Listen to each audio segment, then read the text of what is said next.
জামালপুরে বন্যার পরিস্থিতি দেখতে উপস্থিত হন রাজ্যের ক্রীড়া ও যুব কল্যাণ দপ্তরের মন্ত্রী অরূপ বিশ্বাস। তিনি জামালপুরে এসে যোধসিরামের শাহসেনপুরে ফ্ল্যাট সেন্টারে গিয়ে সেখানে আশ্রয় নেওয়া মানুষের সাথে কথা বলেন ও তাদের খোঁজ খবর নেন। সকলে খাবার পাচ্ছে কিনা সে বিষয়ে খবর নেন।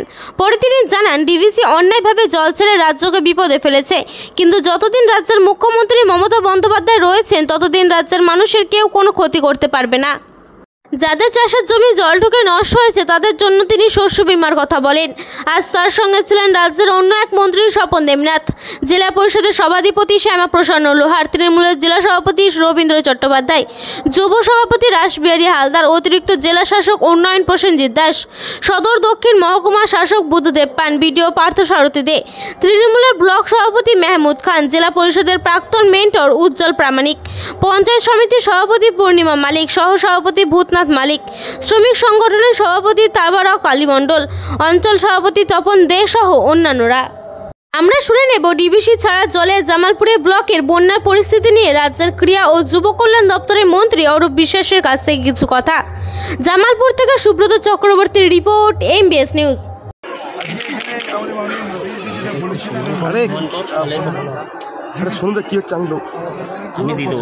রাজ্য সরকারের সঙ্গে যেভাবে জল ছেড়েছে তাতে এতগুলো নিরীহ গরিব গ্রামবাসী আজকে তারা জলমগ্ন হয়ে পড়েছে।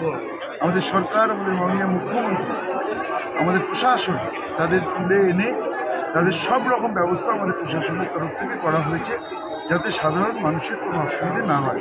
যেভাবে জল ছেড়েছে তাতে এতগুলো নিরীহ গরিব গ্রামবাসী আজকে তারা জলমগ্ন হয়ে পড়েছে। আমাদের সরকার, আমাদের মাননীয় মুখ্যমন্ত্রী, আমাদের প্রশাসন তাদের তুলে এনে তাদের সব রকম ব্যবস্থা আমাদের প্রশাসনের তরফ থেকে করা হয়েছে যাতে সাধারণ মানুষের কোনো অসুবিধা না হয়। পাশাপাশি আমাদের মন্ত্রীরা, আমাদের দলের সকলে, জনপ্রতিনিধিরা সবাই মিলে হাতে হাত মিলিয়ে আমরা মানুষের পাশে থেকে কাজ করছি। মাননীয় মুখ্যমন্ত্রী আমাদের নির্দেশ দিয়েছেন যাতে কোনো মানুষের কোনো অসুবিধে না হয় সেদিকে প্রশাসন এবং আমাদের সকলকে দেখার জন্য।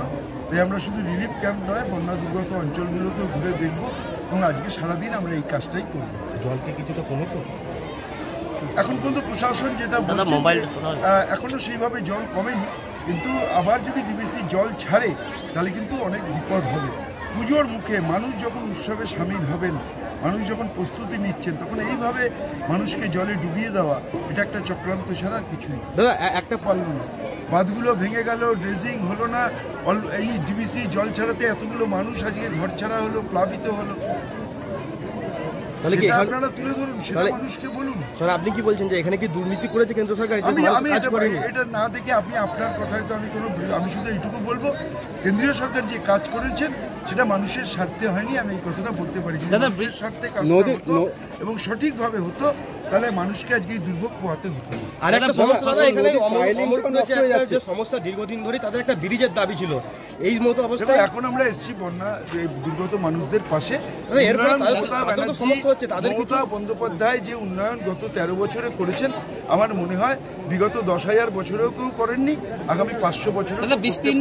বিস্তীর্ণ অঞ্চল জলের তলায় অনেক ফসল নষ্ট হয়েছে, মাটির ঘর পড়েছে, সাধারণ মানুষকে দাদা এগুলোর কোনো ক্ষতিপূরণ পাবে? আমাদের সরকারের তরফ থেকে শস্য বীমা আছে, আপনারা নিশ্চিন্ত থাকুন। মমতা বন্দ্যোপাধ্যায় মাথার উপরে যখন আছে তখন কোনো নিশ্চিন্তে থাকবেন।